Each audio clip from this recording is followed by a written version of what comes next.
If I was to describe Graptoveria Fred Ives in 3 words, it would be big, bold and beautiful. Not only is this succulent majestic, it's also one of the toughest plants you can grow. I love the Fred Ives and have it growing all around in pots as well as the garden. It has never failed me. Graptoveria Fred Ives is a result of crossing Graptopatulum paraguayans and Echeveria gibiflora. It's an old hybrid created in 1946 by Albert Baines and these days can be found in most succulent collections around the world. Fred Ives is one of the most beginner-friendly succulents you can grow and is also quite inexpensive to buy. Individual rosettes can grow to about 30 cm in diameter and 20 cm in height. Fred Ives is one of the bigger growing succulents and may need a bit more space in the garden or a bigger size pot. And it is not just one giant rosette. This succulent spreads and spreads fast in the right climate. In the garden you can quickly end up with a lovely patch of beautiful pink and big Fred Ives. When the conditions are right, a Fred Ives cluster can grow to over 1 meter square, though this could take some years to achieve. The color of these plants can change throughout the year based on the weather, sun exposure and growing conditions. This Fred Ives, for instance, is root bound in a small pot, which enhances the color but inhibits growth. When grown in shade, it's likely to look much more pale.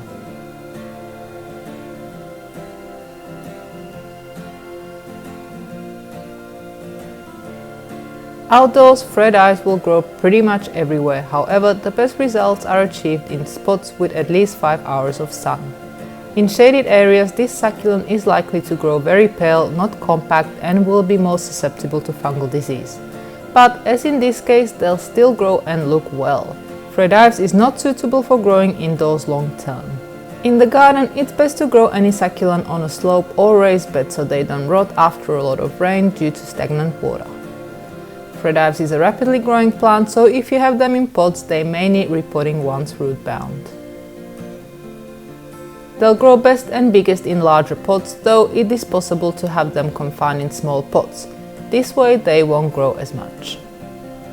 Graptoveria Fred Ives will grow in just about anything, but if you want a nice looking plant, succulent potting mix will ensure it gets the right pH and nutrients.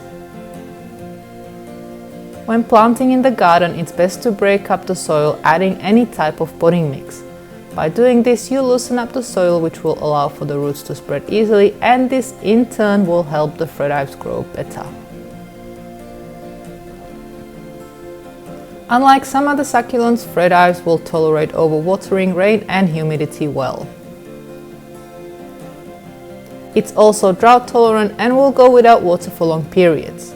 But to avoid leaf loss and maintaining healthy growth, water when the potting mix dries out. Fred Ives will somewhat grow okay during extreme weather events and should live through heat waves up to 45 Celsius exposed to direct sun. It may suffer sunburn on the leaves but is unlikely to die. When it comes to frost, it's best to bring this plant indoors if your climate experiences frost and snow regularly during winter. While Fred Ives is likely to tolerate mild frost, it may die if it persists. The water in the leaves can freeze and the plant can turn into mush once defrosted. It's best to grow Fred Ives in pots in such climates and bring it indoors for the duration of the frosts.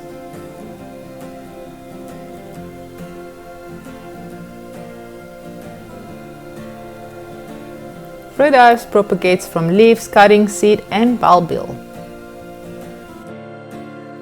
It is extremely easy to propagate and I would suggest to reproduce from leaves if you want to create loads of plants and cuttings if you want more immediate results. To propagate leaves, simply pull to the side very gently until the leaf dislodges. You want the whole leaf to come off without any of it remaining on the stalk. Broken leaves can have trouble growing new plants.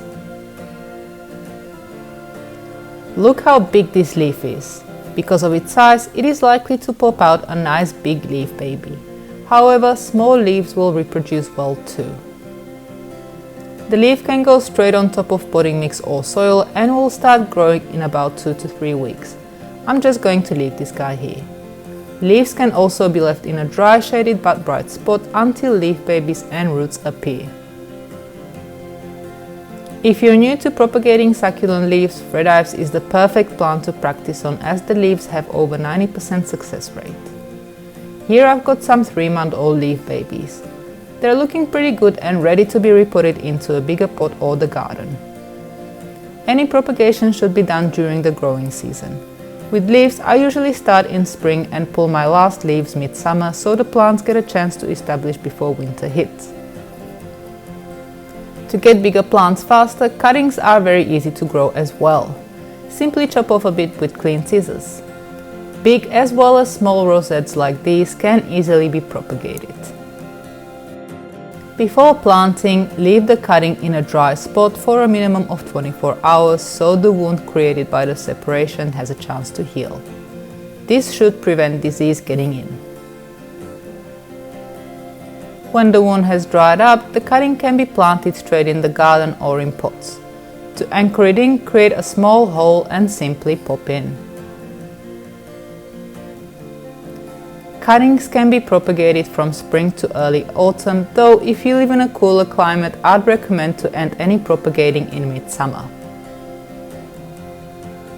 Here's a cutting I've done about 2 months ago. It's all grown in nicely and can at this stage be repotted.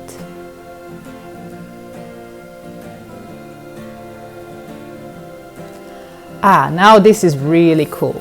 Bulbil will sometimes grow on flower stems and is different to offsets. It is mainly seen on Haworthia and aloe, but can be produced by a few other succulents. Graptoveria Fred Ives is one of these succulents, and when you see a bulbil on one of your flower stalks, you can propagate it. Simply cut it off with the flower stalk and plant just like you would a cutting. Bulbils don't grow a stalk of their own, so you'll have to cut the flower stalk.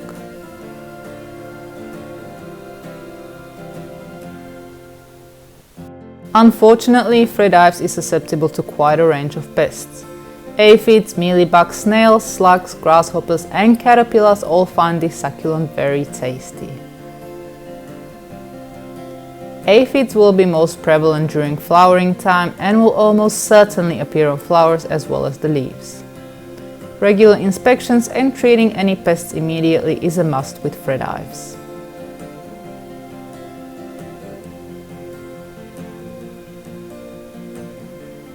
Flowers come up in spring on a long stalk. The buds are yellow, but when they open up, the center is pinky red.